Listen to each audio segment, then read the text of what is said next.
That's beautiful. Look at that. Absolutely beautiful with my... that is definitely not the filter I wanted. Why is it gone zoo? Look at this. Ah, that's pretty. We'll just do that. Stop messing around. Hi, everyone. So it's 36 days to go till hysterectomy time. Oh, so exciting. I'm feeling very nervous of the hysterectomy because of the same reasons last week. You know, who knows how it's going to be.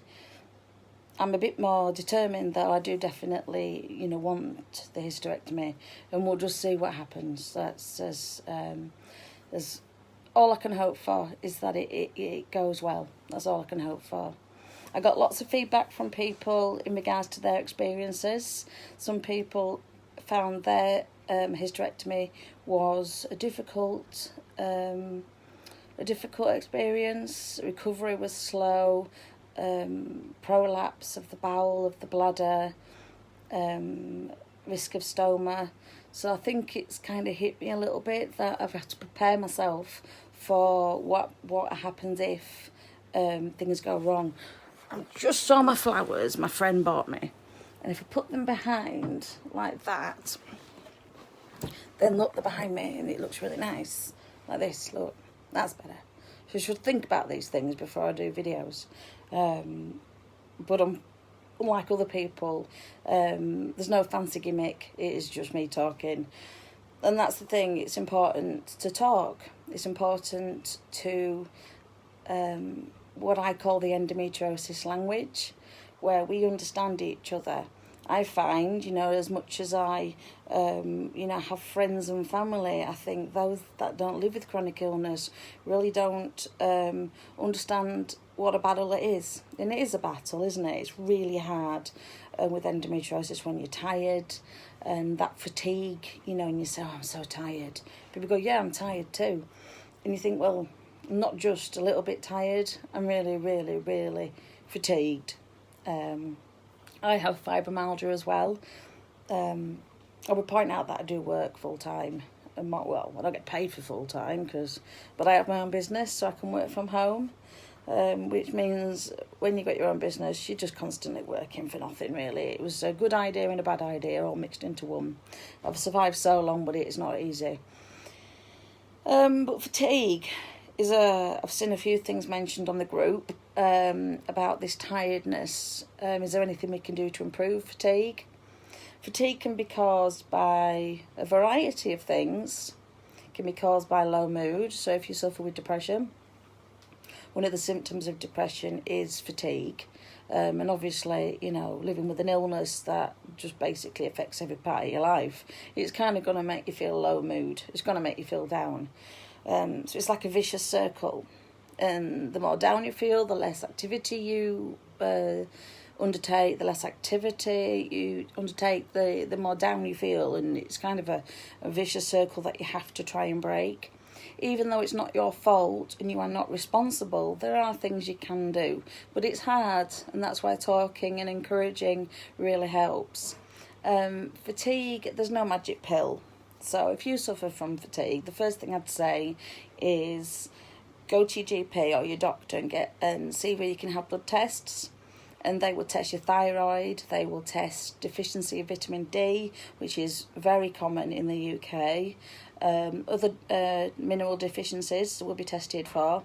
Low iron, potentially, if you've got a low iron count, you will be feeling really heavy-legged, like you've got a wet blanket, a wool blanket over you, you're just exhausted. So they're the things I would say you have to do first to rule out anything else. I would really recommend, so you know what you're dealing with, and anything that's obvious to sort out. For example, vitamin D, they may give you an injection, or just offer. I'm scratching, I'm really sorry. I can't hold the camera still whilst I scratch. Sorry. They would suggest you take vitamin D supplements. The other things you can do are increase your activity.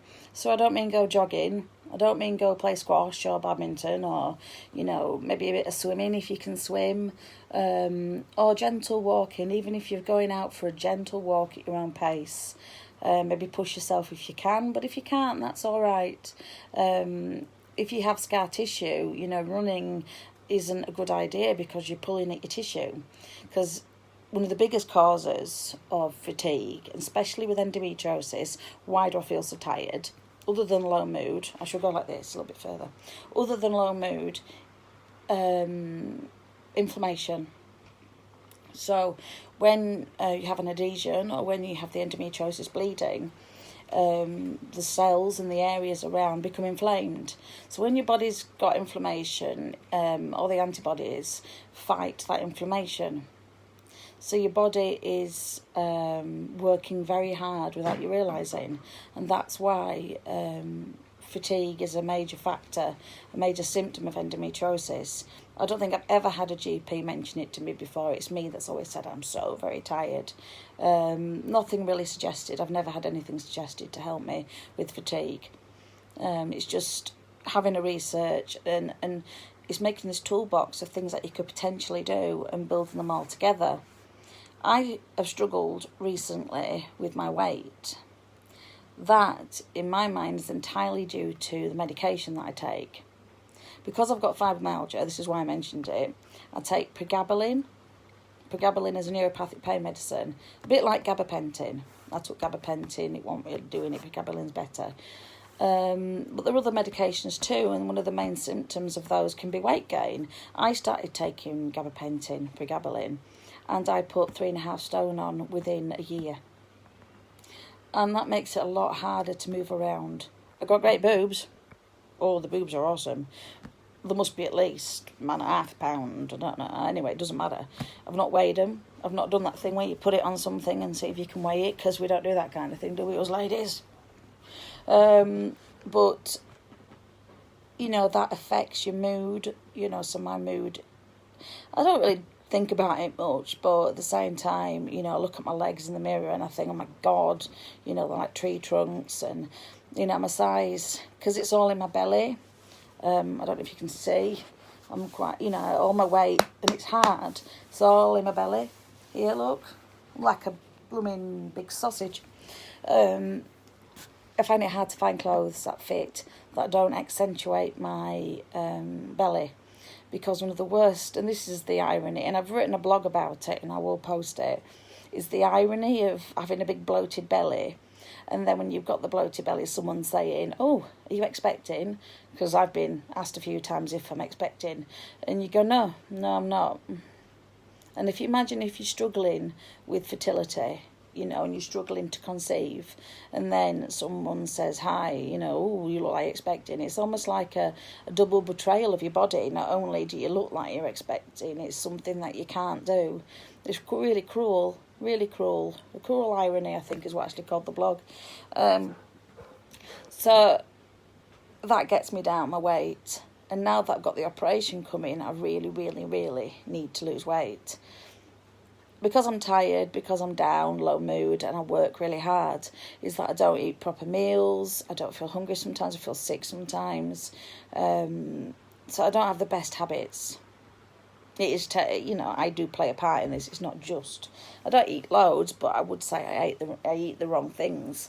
Because I'm so fatigued, I might grab like a sugary thing just to give me a boost, which doesn't help because my body really sort of betrays me.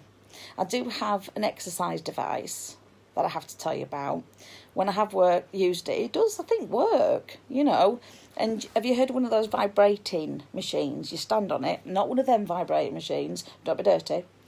The other vibrate machine, although you could do that, there's nothing wrong with that, that's not actually dirty. That's good if you can do that. But moving on. When you go onto one of the these vibrating plates, the shake, you know, and you get on them, and you can just stand there, basically. It's very low effort, is probably why I like it. But this vibration is great for your joints, great for your circulation in your legs and your arms, but also it burns calories, so it's great for weight loss.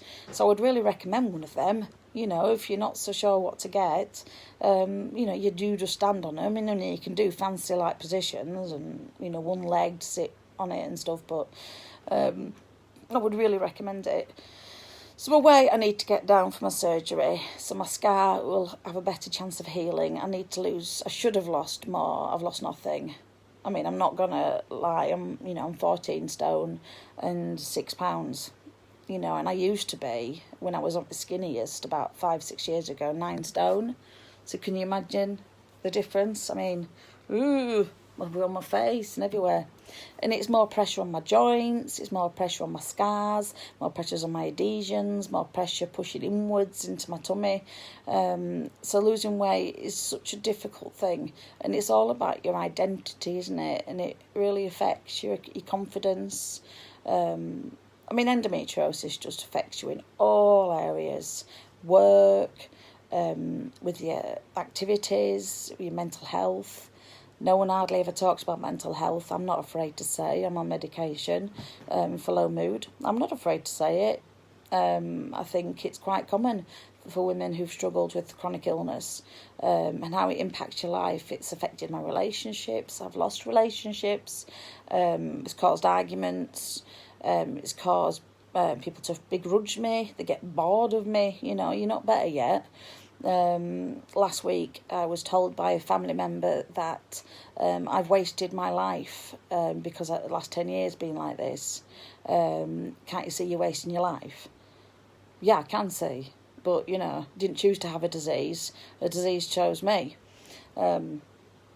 And it really impacted me. That then impacts my mental health even more, which is something I probably find it harder to talk about with my friends and family than I do the endometriosis community. So it's, how many days left? 36 days to go. I'm still waiting for my period. Still waiting for it to come. I should have 2 periods left. It's late, or it should be due now. Hi, Diana. And hopefully when that comes, I can have a little countdown and know that there's only one more to come. Or maybe one's going to be my last one. 36 days to go. This could be it. So I'm waiting for my potentially last period ever. Last period ever. I've still not got round to organising a goodbye uterus party. I need to do that.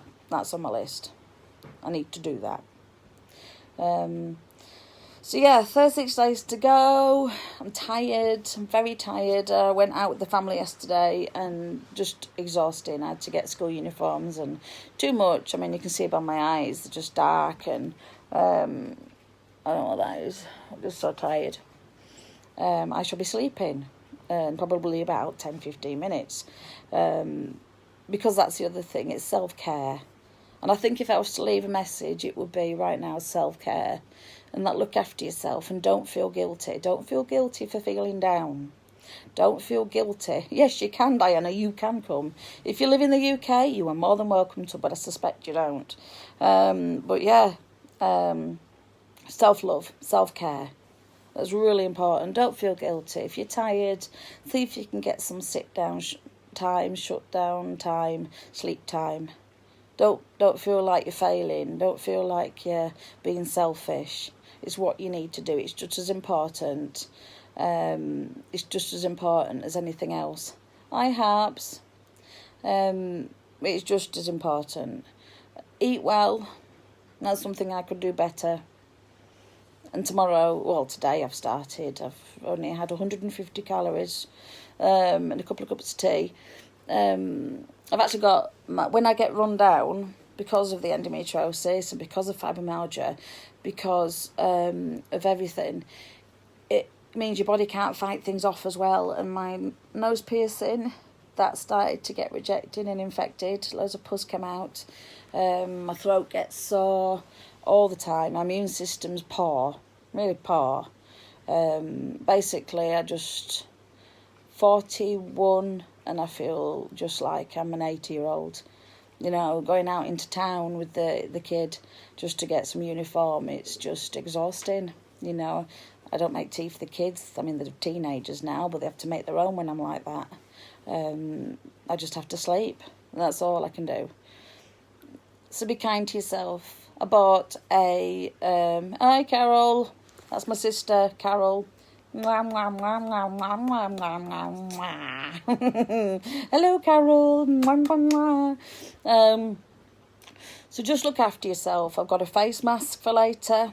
I'm going to get rid of that blonde bit on my hair so I can make it pink again, because it's just looking... I think that's because I've not washed it, because when I feel down, I don't wash often. I'm not going to... Hi, Heather. I don't look after myself, so I'm going to do my hair. I'm going to clean my nose out again with salt water. Good hint. Going to have a bath or a shower.